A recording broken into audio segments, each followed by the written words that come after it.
No confidence motion हम move कर रहे हैं, तो कल ही अब बता दिया सबको, कोई नई बात नहीं है।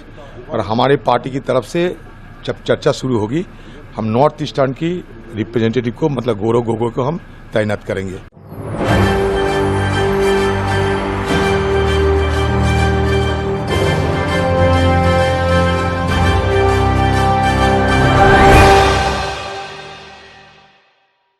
नमस्कार, SPN 9 न्यूज देख रहे हैं आप। आपके साथ मैं हूं मानसी जायसवाल। मणिपुर की घटना को लेकर के तमाम विपक्षी पार्टियां बीजेपी को घेरने का कोई भी मौका नहीं छोड़ रही हैं और जिस तरीके से मणिपुर में शर्मसार कर देने वाली घटना सामने आई है, वाकई तमाम विपक्षी पार्टियों को आवाज उठानी चाहिए और केवल विपक्षी पार्टियों को ही नहीं, पूरे देश को आवाज बुलंद करनी चाहिए। और अगर इस समय चुप रहे तो शायद कभी भी आप बोल नहीं पाएंगे, क्योंकि मणिपुर की महिलाओं को लेकर के यहाँ पर पूरे देश में आक्रोश है और लगातार पूरा देश उन महिलाओं को इंसाफ दिलाने की बात करता हुआ नजर आ रहा है और यह भी कहता हुआ नजर आ रहा है कि जिस सरकार में बेटी बचाओ बेटी पढ़ाओ का नारा दिया जाता है, उस सरकार में सीधे तौर पर प्रधानमंत्री नरेंद्र मोदी की आंखों के आगे इस तरीके की घटनाएं सामने आती हैं। आखिरकार प्रधानमंत्री के तौर पर आप क्या करते हुए नजर आ रहे हैं? जब मणिपुर में इस तरीके के हालात पैदा हो रहे थे, आपने कोई एक्शन क्यों नहीं लिया? नो कॉन्फिडेंस मोशन हम मूव कर रहे हैं, तो कल ही अब बता दिया सबको, कोई नई बात नहीं है।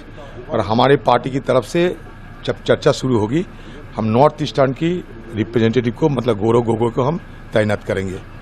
आज ही हमारे नो कॉन्फिडेंस मोशन हम मूव कर रहे हैं। सिग्नेचर हो गया 50 लोग का, 50 लोग का सिग्नेचर की जरूरत नहीं। नो कॉन्फिडेंस मोशन हम मूव कर रहे हैं, तो कल ही अब बता दिया सबको, कोई नई बात नहीं है।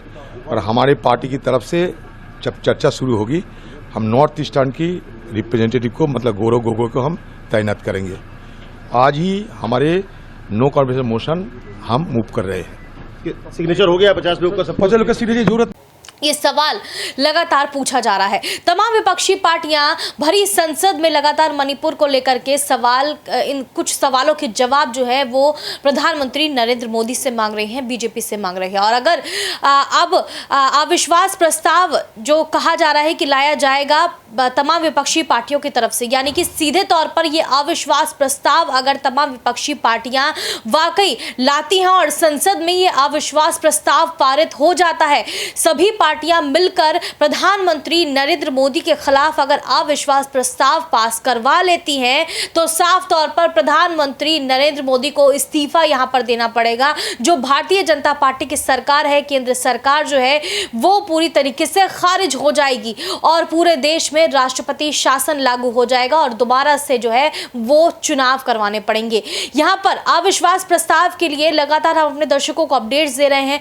आज भरी संसद में जो है विपक्षी पार्टियां ये अविश्वास प्रस्ताव लेकर के आ रही हैं और अब देखना होगा कि क्या वाकई ये अविश्वास प्रस्ताव पारित हो जाता है। जितने भी बहुमत अगर तमाम विपक्षी पार्टियां जुटा लेती हैं, तो साफ तौर पर प्रधानमंत्री नरेंद्र मोदी के पास इस्तीफा देने के अलावा कोई और चारा नहीं बचेगा। आप क्या सोचते हैं, हमें कमेंट करके जरूर बताएं। देश और दुनिया की तमाम बड़ी खबरों के लिए देखते रहिए SPN 9 न्यूज।